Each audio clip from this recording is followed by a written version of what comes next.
We are honored to have Professor Mangala Subramanian as our keynote speaker.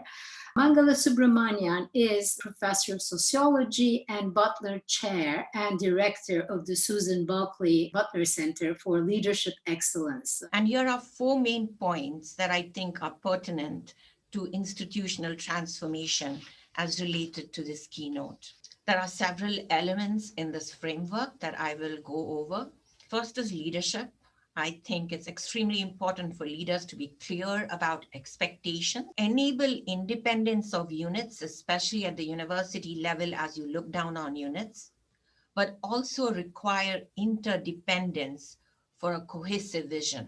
The leadership style in terms of the level and type, and therefore the work that leaders do, including being responsive, requires transparency and rejection of hidden agendas in order to create broader spaces of inclusion on campus to transform institutions. Institutional transformation entails doing the work of leadership.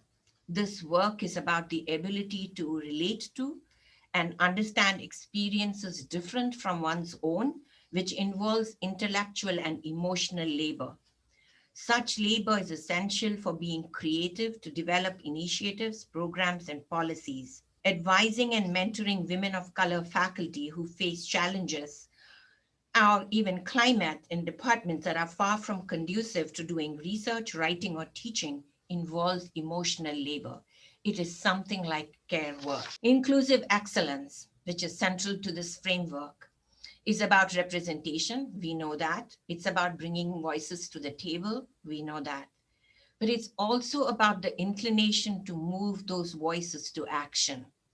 How do we incorporate those voices and those understandings into the decisions we make?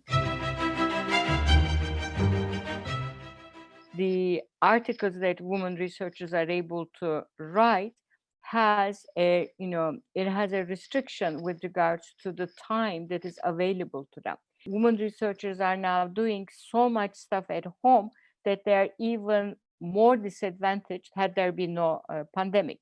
And the repercussions of that we will see in a few years' time. So it's no coincidence that, while their work is becoming less intense, we also see a number of other sectors, women dropping out of the workforce in its entirety. We need actually leadership, specifically either female leadership or leadership that could actually recognize the obstacles and the hardships that women researchers are facing both in normal life without the pandemic, but now together with the pandemic as well.